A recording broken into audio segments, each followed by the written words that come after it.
Easter greetings from the Anglican Diocese of Ballarat in this Year of Grace 2017. It was an unexpected gift. I'd been visiting some new parishioners in a little town in the south of the diocese. After the obligatory tour of the house and the garden and the cup of tea, I was ready to head home to Ballarat. And at the door I was presented with a beautiful gift. It was an icon of the raising of Lazarus, painted by a well-known Victorian icon writer. It's a familiar story, the raising of Lazarus. It's the last of the 7 great signs in John's Gospel, revealing the true nature of Jesus. And there's both a strangeness and a familiarity to the story. Lazarus is a friend of Jesus. Jesus weeps when he's confronted with the death of his friend. Human grief, when it confronts the reality of death, is something we all know about.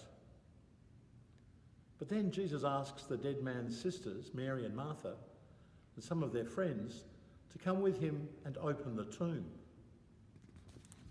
They're reluctant.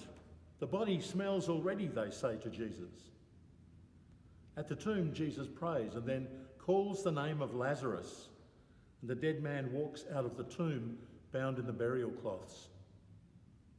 This is strange territory indeed, although we recognise something of the prefiguring of Jesus' own resurrection in this story.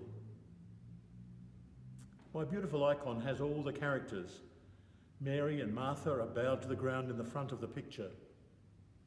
The man nearest the tomb holds his cloak over his nose because he can smell the stench of death already. Jesus stands tall with an outstretched arm and a strong, firm countenance. The disciples are huddled behind Jesus, waiting to see what will happen. And a dark crowd of grumbling scribes and Pharisees stand apart, observing the strange event. And all around is the rocky landscape surrounding the tomb. Rocks everywhere, even the tomb hewn from the rock. And it's the rocks that are actually the key to understanding this icon. The rocks are all golden. Indeed, it looks as if the whole scene is acted out against a backdrop of pure gold.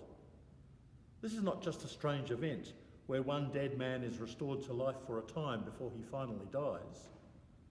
This is a proclamation of the power of God to transform the dull, lifeless stones in which our lives are so often set into something infinitely precious and beautiful. In the midst of death, grief, grumbling, recrimination and deep disappointment, Jesus raising Lazarus from the death points beyond our finite human experience towards a transformed, renewed creation where even the stones reflect the beauty and glory, the presence and the power of God. In this one simple depiction of the raising of Lazarus, my icon writer has expressed the deepest truths of the Easter message, that from despair, darkness, disappointment and human failure, God longs to bring new and beautiful life. Jesus is shown almost as the supreme alchemist, able to transform stone into gold in order that he might declare the power and promise, the presence and the glory of God. And this is the message we have to share with others as we come to Easter every year. When hope seems lost as we see our loved ones suffer and die, as galloping climate change makes it look as if our future is bleak, when endless war and famine becomes the daily TV diet, the Easter message is always one of hope.